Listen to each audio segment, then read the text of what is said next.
What's up, guys? So I am installing a new rear peg set on this Sur. I want to show you guys a trick to getting the kickstand spring off on something like this. This will work on most motorcycles.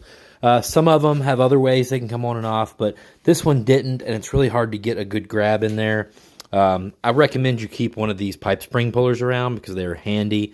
If you have a good one of these and a person to hold this bike, you might be able to get it off just yourself, but if you don't have somebody to hold it or a way to secure it, this idea helps. So you can see on this spring, it's got a bunch of washers in it. Now what you're going to do is you're going to pull the spring down to its tightest part right here, and that'll allow you to slip the washers between each coil of the spring. And when you do that, when you bring it up, it'll be much looser than it would have been, and you're able to grab your pipe spring puller or screwdriver or whatever, and should be able to pop that right off there. See? Just like that. Now, I may be able to get it back on that way. If I can't, there's another trick to getting it back on.